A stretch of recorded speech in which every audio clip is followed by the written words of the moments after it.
Operation থিয়েটারটা ব্যস্ততায় গুর্জন করছিল।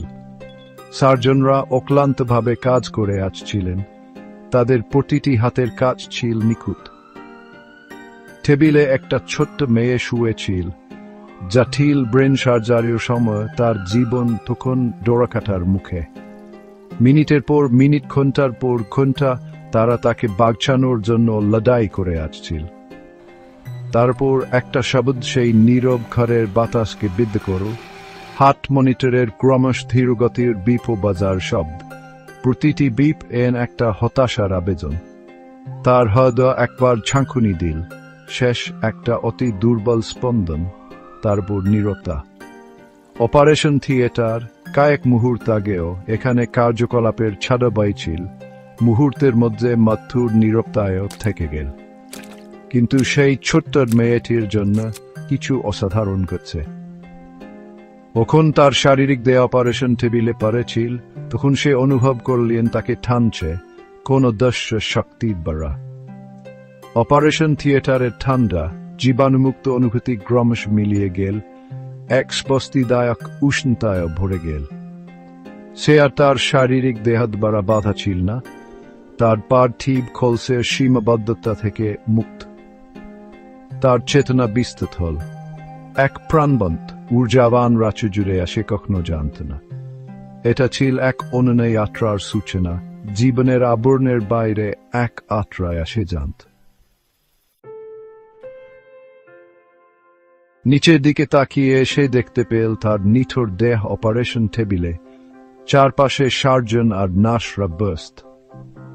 উপর থেকে এই দৃশ্য দেখাটা অদ্ভুত লাগছিল, তবুও সে কোন ভাও পেল না, শুধু এক গভীর শান্তি অনুভব করল। তার সামনে আলোর একটা আকৃতি উদ্ভাসিত হল, যা স্নেহ ও উষ্ণতা বিকিরণ করছে। সহজাতভাবেই সে বুঝতে পারল তার রক্ষাকর্তা দেবদূত, একজন পবিত্র প্রেমের সত্যবা, ইনি জন্ম থেকেই তার দিকে লক্ষ্য রাখছেন। দেবদূত মুচকি হাসলেন, তার উপস্থিতি পরিচিত এবং বিস্ময়কর। তারপর এ মুখগুলো সে বছরের পর বছর ধরে দেখেনি, তার স্মৃতিতে আঁকা মুখগুলো তার সামনে উদ্ভাসিত হল।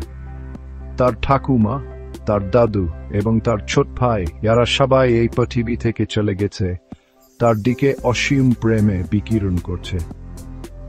তারা তাকে আলিঙ্গন করল, তাদের স্পর্শ ছিল প্রেম ও আশপাশের এক স্পষ্ট তরঙ্গ। এটা ছিল আনন্দে ভরা এক পুনর্মিলন, শারীরিক রাষ্ট্রের বাইরে জীবনের উদ্যাপন। তারা তাকে বললে সবকিছু ঠিক আছে, তাকে অসীমভাবে ভালোবাসা হয় এবং তার সময় এখনো আসেনি। উপরে উঠতে উঠতে সে একটা হালকা ভাব অনুভব করল, যা সে আগে কখনো অনুভব করেনি। মনে হচ্ছিলেন মাধ্যাকর্ষণ তার উপর কাজ করছে না, তার আত্মা ওজনহীন এবং মুক্ত। তার ইন্দ্রিয়াগুলো, যা একসময় তার শারীরিক দেহ দ্বারা সীমাবদ্ধ ছিল, এখন অসীমভাবে তীক্ষ্ণ। রঙগুলি আরো প্রাণবন্ত, শব্দগুলি আরো স্পষ্ট এবং ভাবনা আরো তীব্র। সে সার্জিক্যাল ইনস্ট্রুমেন্টগুলির জটিল বিবরণ দেখতে পেল, মেডিকেল টিমের ফিসফিস কথা শুনতে পেল, এবং বাইরে অস্থির হয়ে অপেক্ষা করা তার চিন্তিত বাবা মায়ের প্রেম এবং চিন্তা অনুভব করতে পারল। সে বিস্ময়ের সাথে দেখল কিভাবে সার্জনরা তাকে পুনরুজ্জীবিত করার জন্য জোরে সুরে কাজ করছে। তাদের প্রতিটি কাজ তার অনন্য দৃষ্টিকোণ থেকে দৃশ্যমান। তার হৃদয় অস্থির থাকায় সে তাদের চোখে ভয় দেখতে পেল।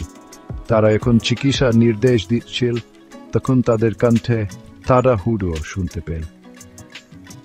নিজের মৃত্যু প্রত্যক্ষ করেও সে কোন বেদ কোন ভয় অনুভব করল না, শুধু একটা বিচ্ছিন্নতা এবং প্রেম ও শান্তির এক অপ্রতিরোধ অনুভূতি। হাসপাতালের উপরে উঠতে উঠতে সে তার নিচে বিস্তৃত সার দেখতে পেল, ঝিকিমিকি আলোর এক সুন্দর দৃশ্য। এই দৃষ্টিকোণ থেকে পৃথিবী একই সাথে পরিচিত এবং অচাঞ্চল্যভাবে নতুন মনে হচ্ছিল। সে উপরে উঠতে লাগল, পৃথিবীকে পিছনে ফেলে শহর ছোট হতে লাগল। তৎক্ষণাৎ তার কাছে একটা ছোট্ট আলোর বিন্দু ছাড়া কিছুই না থাকে। তার কারাজি, যা একসময় রাতের আকাশে ছোট ছোট আলোর বিন্দু ছিল, এখন অকল্পনীয় উজ্জ্বলতায় উজ্জ্বল করছে। সে অকল্পনীয় বেগে মহাকাশ পার হয়ে আসছিল, কোটি কোটি আলোকবর্ষ চোখের পলকে পেরিয়ে আসছে।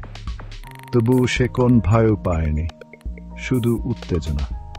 অবশেষে সে তার গন্তব্যস্থলে পৌঁছাল, অকল্পনীয় শূন্যদরের এক জায়গায়। উষ্ণ সোনালি আলো স্নাত, মনে হচ্ছিল করে ফিরে আসা। এটা ছিল বেজুসলোভনী প্রেম এবং গ্রহণযোগ্যতার এক জায়গা। এখানে প্রতিটি প্রাণী বিশুদ্ধ আনন্দে বিকিরণ করছে। যদিও সে ব্যাখ্যা করতে পারেনি, সে তার হৃদয়ে জানতকে এই জায়গা, বিশুদ্ধ প্রেম ও আলোর এই রাজ্যে তার আসল জোর। এই জায়গা সে একদিন ফিরে আসবে, কিন্তু এখন ফিরে যাওয়ার সময় হয়েছে।